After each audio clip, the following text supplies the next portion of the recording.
دیکھو کہ اس دنیا میں اس وقت ہو کیا رہا ہے، اور اسی کے لیے وہ حدیث میں سنایا کرتا ہوں، آج تو یہ درس قرآن میں بات آ گئی ہے، وہ حدیث میرے نزدیک آخری چیز ہے، اس کے بعد بھی اگر آنکھ نہیں کھلتی کسی انسان کی تو میں نہیں سمجھتا کہ وہ اپنے گرد اس نے جو یہ فلا تزکوا انفسکم، اس نے جو اپنے گرد تزکیہ نفس کا ایک مصنوعی حالہ بنا لیا ہے، کبھی بھی وہ اس حالے سے نکل سکے گا اگر اس حدیث سے بھی آنکھ نہ کھلی۔ اور وہ حدیث کیا ہے؟ مولانا اشرف علی تھانوی نے اس کو اپنے جو خطبات جمعہ ہیں ان میں نقل کیا ہے، بیہقی کی روایت ہے، اوحى اللہ عز وجل الی جبرائیل علیہ الصلوۃ والسلام ان اقلب مدینۃ کذا وکذا باہلھا، اللہ نے حکم دیا حضرت جبرائیل کو فلاں فلاں بستیوں کو الٹ دو اس کے رہنے والوں سمیت۔ قال فقال، حضور نے فرمایا، اس پر حضرت جبرائیل نے عرض کیا بارگاہ خدابندی میں، ان فیھا عبدک فلانا لم یعصک طرفۃ عین، پروردگار اس بستی کو الٹ دوں، اس میں تو تیرا فلاں بندہ بھی ہے جس نے کبھی پلک جھپکنے جتنی دیر بھی معصیت میں بسر نہیں کی۔ اب آپ اندازہ کیجئے، یہ جو ہے نا اپنے آپ کو رگڑنا اور مانجنا، اور پوری زندگی رگڑنے میں اور مانجنے میں لگا دینا۔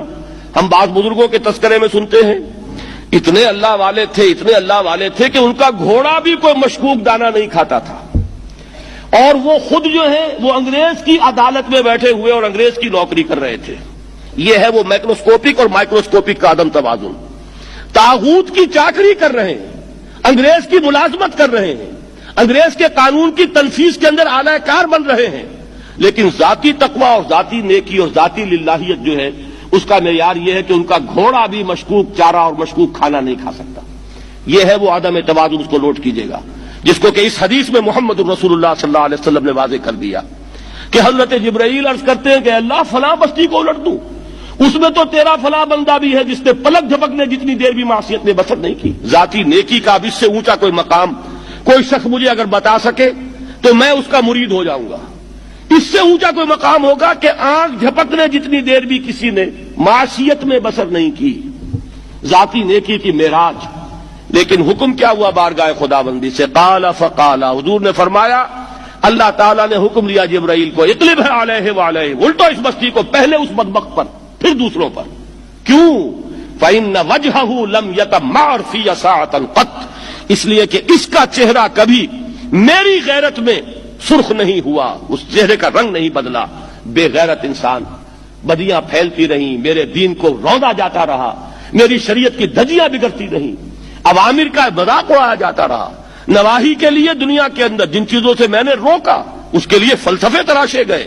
اور یہ لگا رہا مست رکھو ذکر و فکر صبح گاہی میں اسے، یہ سوائے ذاتی اپنے اس اصلاح کے اور ذاتی تقوی کے اور ذاتی نیکی کے اور ذاتی عبادت گزاری کے یہ میدان میں نہیں آیا، اس کا خون نہیں کھولا کبھی، اس کے چہرے کا رنگ متغیر نہیں ہوا، لہذا یہ دوہرا مجرم ہے۔ یہ ہے وہ تصور جو یہاں پر نوٹ کیجئے۔ ہاں، اس کے یہ معنی بھی نہیں ہے کہ نماز بھی نہیں پڑھ رہے، روزہ بھی نہیں رکھ رہے، اقامت دین کے کارکن ہیں، فرض نماز آ گئی ہے وہ چلی جا رہی ہے، جماعت کا کوئی اہتمام نہیں ہے۔ اب یہ دو انتہائیں ہیں، ایک انتہا یہ کہ وہ تزکیہ نفس جو ہے اسی میں وہ رگڑنے اور مانجنے کا عمل جاری ہے، ایک یہ کہ اس کا سرے سے کوئی تعلق ہی نہیں، اپنی ذات سے بحث ہی نہیں۔ وہ کیفیت وہ ہو گئی ہے جو یہود کی آئی ہے قرآن مجید میں کہ تامرون الناس بالبر وتنسون انفسکم وانتم تتلون الکتاب، کیا تم لوگوں کو نیکی کا حکم دیتے اور اپنے آپ کو بھول جاتے ہو؟ یہ دوسری انتہا ہے۔ پھر وہی بات عرض کروں گا، وہی بال سے زیادہ باریک اور تلوار کی دھار سے زیادہ تیز راستہ ہے جس پہ چلنا ہوگا، کہ نہ یہ ہو کہ وہ مبالغہ ہو رہا ہو،